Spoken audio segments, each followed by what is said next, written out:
Hi everyone, welcome back to my channel. I'm Laura, and today's video will be all about the Microsoft Explorer internship.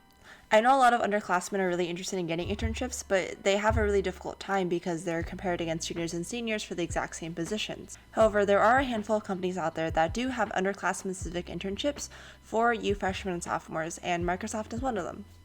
The Explore program is intended for first and second year students to explore both the software engineering path and the product management path. So go ahead and keep watching if you want to learn more about the Explore program and also my experience. A disclaimer that I want to put out though is that I don't claim to represent all of Microsoft nor any of its subsidiaries, and I don't claim to be a part of the official Microsoft recruiting program or the official internship program. So some background. I was an Explore intern this summer, 2020, at Microsoft, and I had a really good time. Specifically, I was under Azure Data as my org or organization, and the general umbrella of Cloud and AI is where my team falls. Generally, if you're looking at a role in Azure, you're going to be looking at Cloud and AI. I had a great time despite everything that was going on due to COVID, so I applied on a whim early September 2019, and I never really thought anything more of it. Microsoft was just one of those companies on my ever-growing list of places to apply for. Shout out to all the GitHub repos out there that link together tons and tons of internship applications. I applied for both the Explore program and the general software engineering role. You can apply for multiple roles at Microsoft, so that you can apply for Explore, product management, and software engineering internships, and your local recruiter or your university recruiter will go ahead and look at your applications and decide which one to move you forward with. This means, though, that once you've gotten into the interview process for one of these programs, you can't actually re-interview for a different role during that same application cycle. So with my application, I was moved forward in the Explore program pool because I was a sophomore, and I had my first round interview the first week of October. I was probably asked to schedule an interview around 3 weeks after I applied, and I scheduled my first round interview for the next week, so the first week of October. This also happened to be a week where I was at the Grace Hopper conference, though, and my interview specifically was right after we got into the hotel. So I was partaking in this interview sitting on the couch in the dark, dim hotel light while everyone else around me was unpacking and chatting it up about Grace Hopper and the conference. So my first interview was just a 30-minute phone call, but the interview actually caught me a little bit off guard despite doing some online research prior to the interview. It wasn't incredibly technical, and I won't divulge exactly what goes on in these interviews because, again, it is supposed to be secret, and no candidate should have any prior information or advantage going into these interviews. But the one thing that I do want to highlight is that it really required clear communication and knowledge about technical things. For my interview, I didn't have to do any actual programming, but I did have to start explaining technical concepts and know how to break these things down. Fortunately, despite all my nerves, I received a notice only 2 hours later that I was moving on to the second and final round, and that I was going to be flown out to Redmond, Washington, where the Microsoft headquarters is.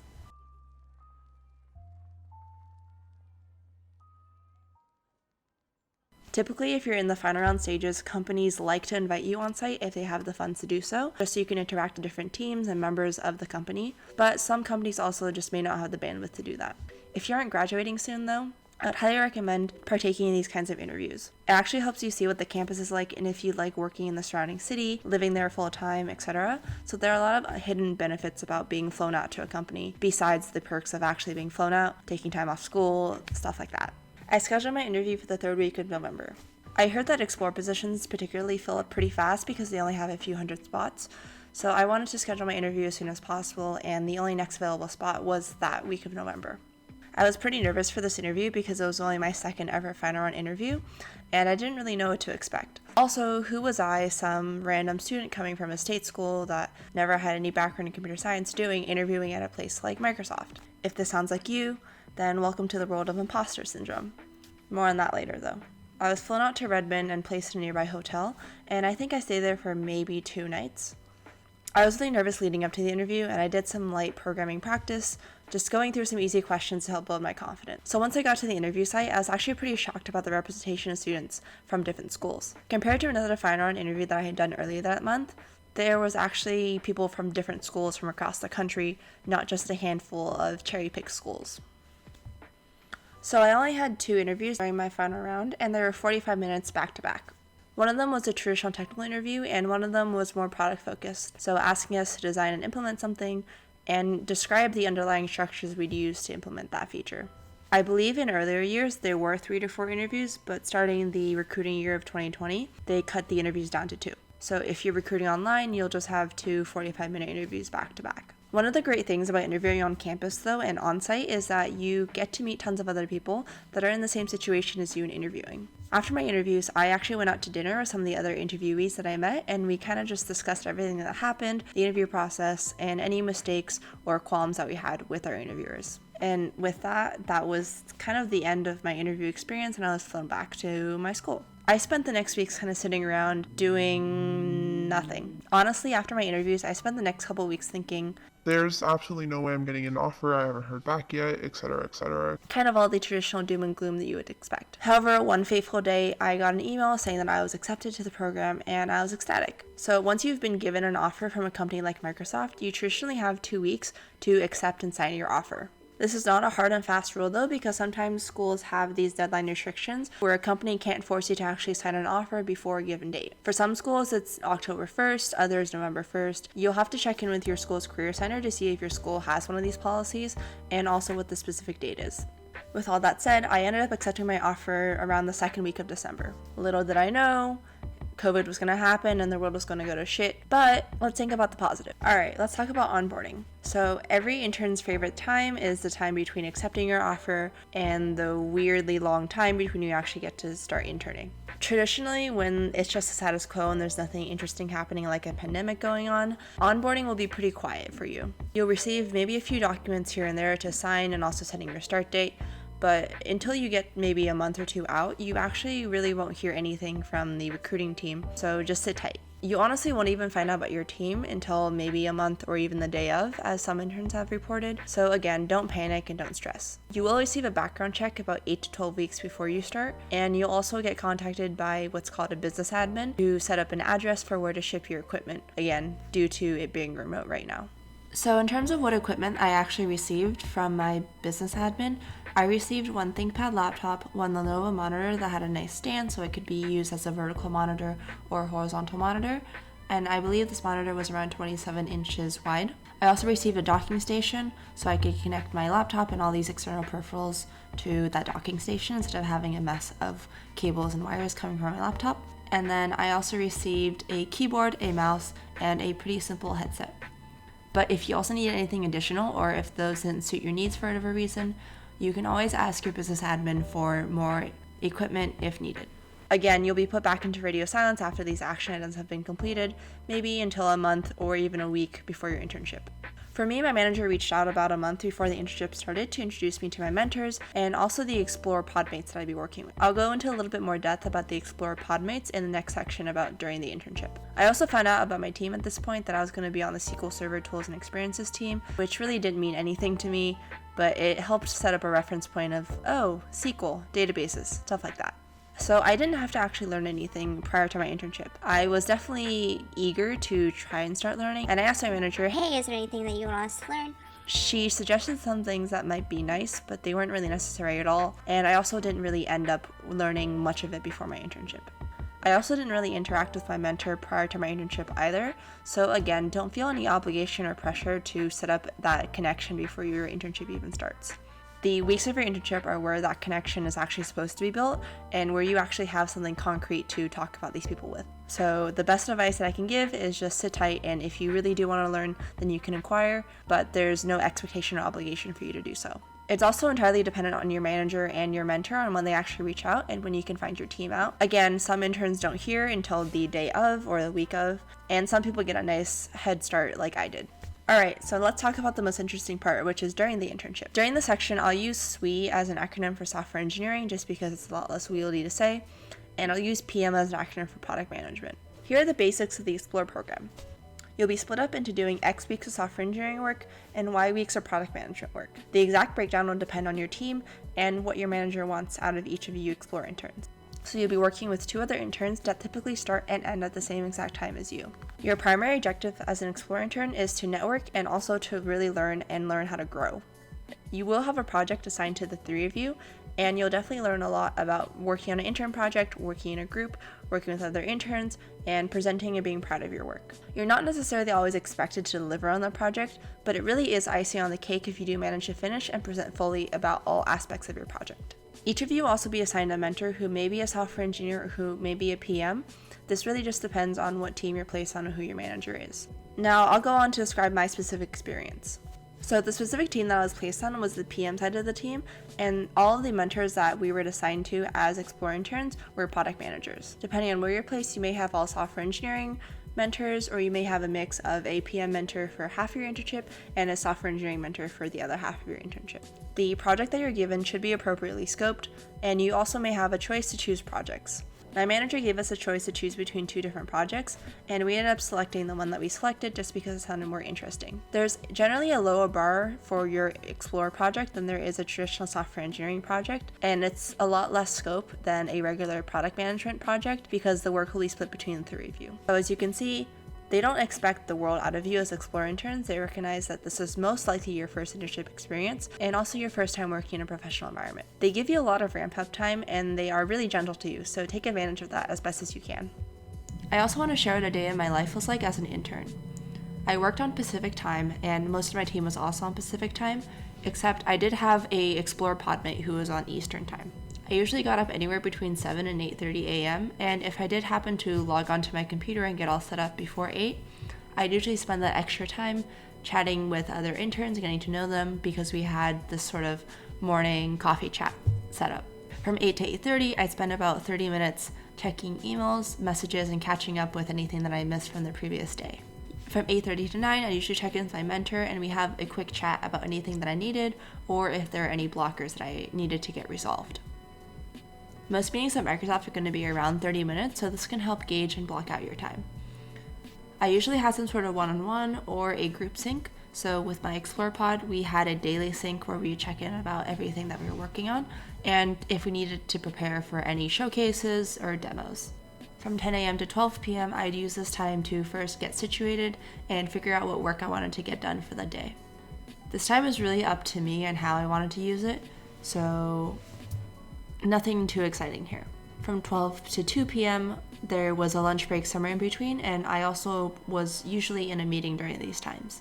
I scheduled a lot of one-on-one meetings during this time, but there are also some intern program events going on or team meetings that I could attend. From 2 to 4:30 p.m. was basically my last block of working time, and I used this time to catch up on whatever tasks I still needed to get done and prepare for the next day. If you find yourself getting too distracted by meetings and your calendar is just getting filled up, then I'd recommend blocking out chunks of your time in your calendar specifically for work so people can't schedule meetings over it. Or, I mean, I guess they still can, but, you know.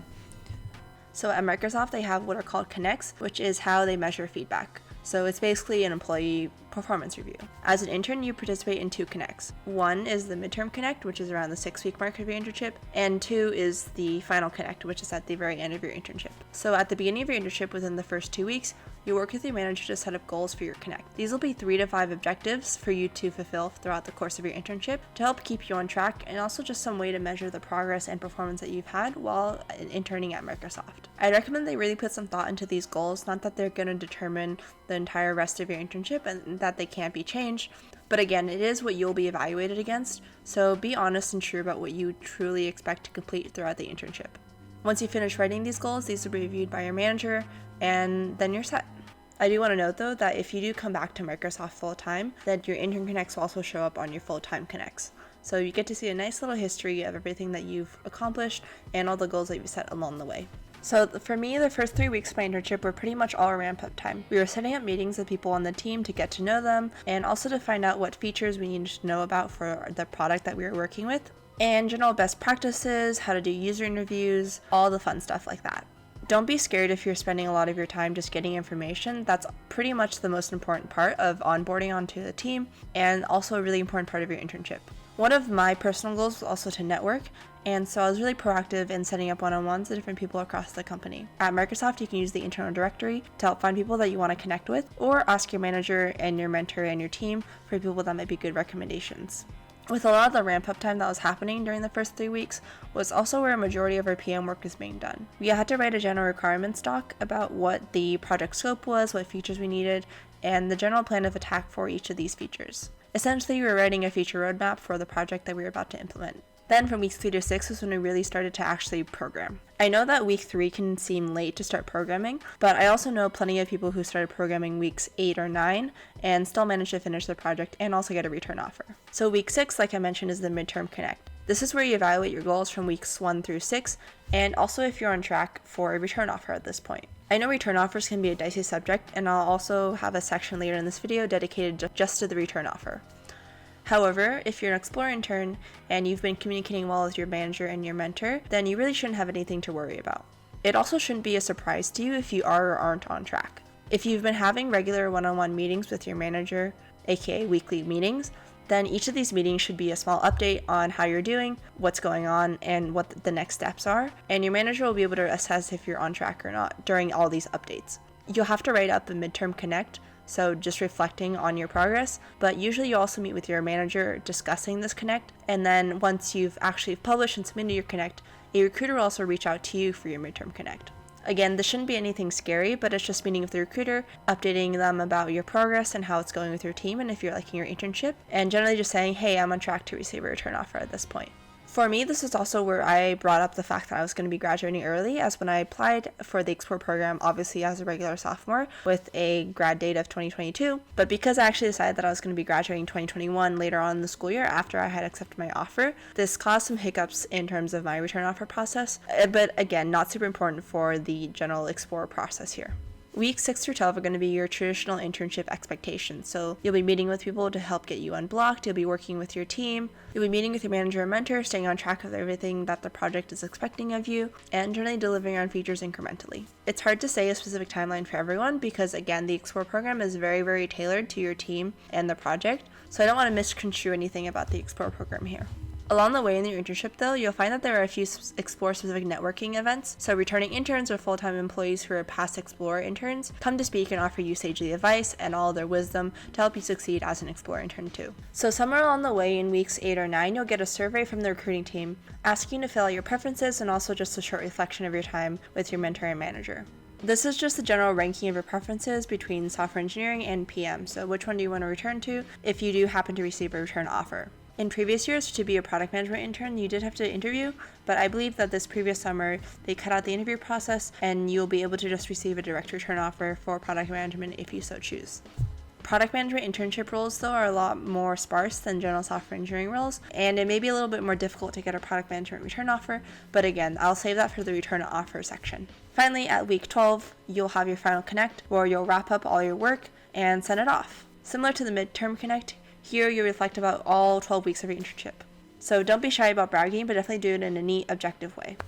Again, you'll go over the final connect with your manager and your recruiter as well, and this will be where you get the big news of if you receive a return offer or not. So one of the awesome benefits of being an intern at Microsoft that I want to highlight is called the intern cohorts. As an incoming intern, you'll be placed onto a cohort with 20 or 30 other interns, and this cohort will be led by 2 likely young Microsoft full-time employees.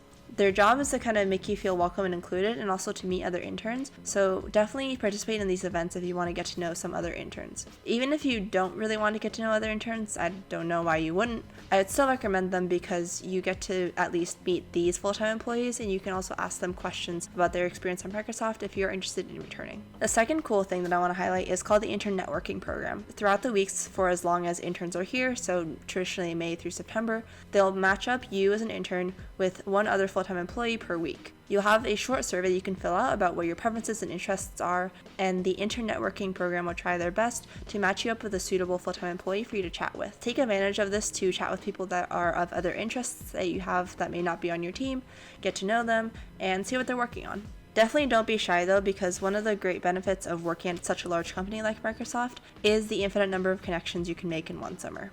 Alright, so the big moment, talking about return offers. So Explore interns can choose if they like to return as a software engineering intern or a PM intern. There are much more software engineering spots than there are PM spots. To return as a product management intern, it generally requires specific manager recommendation as well, and a bit of luck depending on how many PM spots are open within your organization. So what can you do if you want to be a PM intern? I would highly recommend as soon as you know to communicate this with your manager and your mentor to set you up as best as possible. The skills needed to be a good PM intern or PM in general are much different than being a good software engineering intern or software engineer. If you do communicate this early enough with your manager and mentor, they can hopefully help find suitable mentors for you that are PMs if your mentor is a software engineer, for example, or your manager is also a software engineer, or also vice versa if you would like to be a software engineer. In general, if you already know which path you want to go down for sure, then communicate that as early as possible with your manager and mentor to make sure that you're on track to return in that path. So what can I do to maximize my chance of getting a return offer? Like I mentioned, you'll set up goals through your Connect within your first 2 weeks. These goals are pretty much how you'll be evaluated because you'll have hopefully checked in with your manager about setting up these goals and your general expectations for the internship. Being able to fulfill the goals outlined in your Connect are going to be your best way to find success. To dive into a little bit more detail though, I think the most important thing for Explorer interns is to show that you are constantly learning and picking up new things. Of course, while finishing your project is definitely a really good sign, finishing your project isn't all that's out there as an intern.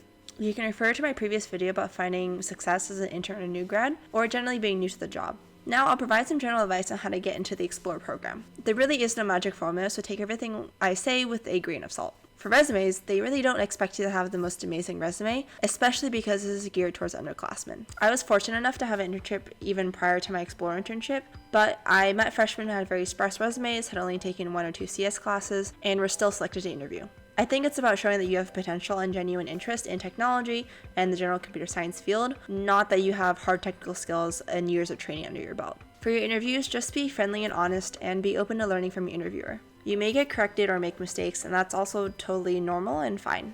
You don't have to be a perfect candidate to receive an offer. Some interviewers may just want to test your ability to solve a really difficult problem and put you in stressful situations to see how you react. There are tons of different interview styles, and every interviewer is going to be different. For getting a return offer, just do your best work and really over-communicate. Stay in touch with your mentor especially because they are there to help you. They literally sign up to be a mentor for you anyways, so they know all the hard work and the time-consuming questions that come with mentoring an intern. The more questions you ask, the more you learn. The more you learn, the higher chance you have of getting a return offer. It's not a direct linear one-to-one relationship, but it's there. I'll also answer some frequently asked questions about the Explorer internship program. So one question is, when should we hear about our team assignments? Like I mentioned, this will depend basically on your manager and your mentor. Some interns don't find out until literally the day of or the week of, and some people will have their managers reach out a couple weeks or months beforehand. So another question is, what were some of the challenges that you faced? I think that honestly one of the most important challenges I faced was dealing with my own imposter syndrome. I've always really had a lot of doubt in my mind about if I can succeed and do well, especially when I'm interning at such a high level company like Microsoft. I slowly managed to deal with this throughout my internship, so I'd recommend that if you do have any of this imposter syndrome or doubt about your performance, just throw it out the window as soon as you start. The most important expectations are your own, and you'll work to set those up with your manager and your mentor and see what's actually viable and important for you as an Explorer intern.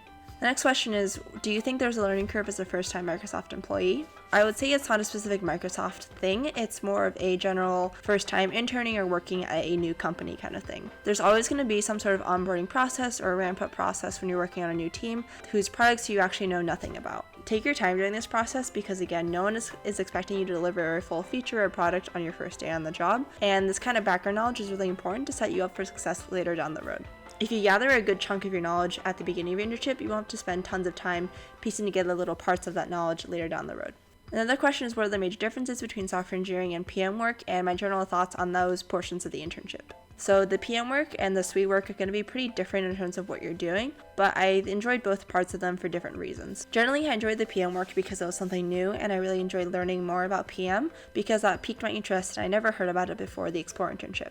I can only really speak to what I did on my team. For my team as an Explorer intern, the PM work involved requirement gathering, user interviews, and generally putting out a feature roadmap to figure out what we needed to prioritize. This can kind of sound like what you are doing as a regular software engineering intern anyways, but it's nice to have that structure in place as an Explorer intern. For the software engineering process, we didn't really have a formal sprint process, so to speak. This also may depend on your team and what they're expecting out of you, but I did like it just because it was implementing and I had fun working on the project that I was on. In terms of major differences, I would just say software engineering is going to be more heads down work, whereas PM is going to be high level working with customers and defining the roadmaps. So a question that I'm excited to answer is if and how I maintain contact with my internship manager and mentor. So I don't maintain constant contact with my manager or my mentor, but I do occasionally message them or chat them up if I have anything exciting to share or just seeking their advice.